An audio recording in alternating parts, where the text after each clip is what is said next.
So yes, it's true. Eric Decker, or as you may know him, Airrack, has just gone from 0 subscribers to 10 million in less than 3 years, at a time when YouTube has never been as competitive. It even took Mr. Beast 5 years to get to 1 million subscribers, and Airrack has gotten to 10 million in less than 3 years. And speaking of Mr. Beast, let's hear what he had to say about Airrack in a recent interview. I think he's the next person to get 100 million subscribers. And if you're still not convinced that Airrack is a creator we should all learn from, let's talk about his success in terms of money. In 2022, Airrack has averaged 103 million views per month. So if we take this and multiply that by a CPM of $5, he's earning just over 6 million a year from YouTube AdSense alone. This is before we even consider how much he's making from brand deals and merch sales. So what is it that Airrack is doing to grow so fast on YouTube? Well, in this video, I'm going to be breaking down the 3 factors behind Airrack's success on YouTube. So let's jump straight into factor number 1. The first thing Airrack realized when starting his channel is that in order to get views on YouTube, you have to get in front of people first. Whenever YouTube shows your video to someone, they call this an impression. If no one knows you're making videos, then no one can possibly watch them. This is why people post videos on YouTube instead of Vimeo, because YouTube will show your videos to people, and lots of people, if you give YouTube what it wants. YouTube wants titles and thumbnails that will get clicks, and the most well-known way to get clicks is to social hack. This is where you insert some other big YouTuber into your video. If you have a video with the name of a really famous YouTuber in it, YouTube will give this video more impressions, because YouTube knows people are far more likely to watch things with the name they recognize. There's lots of proof of this in the real world. Take late night talk shows, for example. The reason people watch these is to watch the world's most famous people be interviewed for 10 to 15 minutes. And brands pay huge money to influencers to be featured in their videos. I don't know the exact reason why people are drawn to watch other more famous people, but it works. Here you can see the videos that have performed really well on my channel. These videos have really low click-through rates and average view durations compared to the other videos on my channel, but they have a lot more impressions. These videos got way more impressions straight away than the other videos on my channel, by over 10 times as much. Even with a really low click-through rate and average view duration, these videos have still gotten me over 10 times the number of views I usually get on this channel, or any channel that I've worked on. So clearly you get more impressions if you talk about more famous people on YouTube, especially when you're a creator that nobody knows. Airrack clearly knew this from the start, because pretty much all his videos before his couch series with Logan Paul, he'd already been using trendjacking as his main tactic for growth. His series with Logan Paul's couches caused his channel to explode in growth and just gave him a license to collaborate with all the big YouTubers, because he now had a name on YouTube. But how did Airrack figure out what works on YouTube at the age of 22 and just start posting videos? Well, this isn't exactly true, and this brings us on to factor number 2, which in my opinion is really what separates people who make it on YouTube and people who just don't.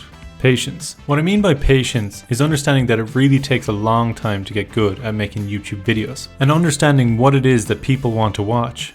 Airrack didn't just get up one day and decide, this is it, I'm gonna get 1 million subscribers on YouTube, with no experience. Airrack had been working and studying YouTube since about 2015, but took a break and then came back to this YouTube channel at the end of 2019. But by this point he had made a lot of videos, so he understood what works well on YouTube, like trendjacking, and how to make great YouTube videos. Which brings us on to factor number 3. The hook. When you look at your retention graph in YouTube Studio, it's clear where the biggest drop-off of viewers is. And not only this, YouTube will also highlight this for you and then rank your videos based on how well they did in the first 30 seconds. They wouldn't go to this effort of showing you this data if it wasn't important. This is where you set the tone for the video, and the audience decides whether or not this video is worth their time. YouTube is very different to traditional media, where you don't have the luxury of waiting for people to get interested. If you're not enjoying the TV show you're watching, you have to find a new channel to watch, and because every TV show starts at the same time, you don't get to watch this new show from the start. And to leave a movie in the cinema, you have to physically get up and walk out of the cinema, find a new movie and buy new tickets. On YouTube, there's personalized recommendations for you as soon as you lose interest. And there's also other social media apps you could look at on your phone. The alternatives are endless, so if you don't grab people's attention and deliver on what you promised in the title and thumbnail, people will leave in droves. Airrack nailed the first 30 seconds by doing exactly this. Let's watch this intro from the first video to his couch series where he buys Logan Paul's $90,000 couches. So recently Logan Paul posted on his Instagram story that he was trying to get rid of his $90,000 couches. No one was gonna buy this couch, so I'm gonna have to do it. The box sounded good with that number. Let's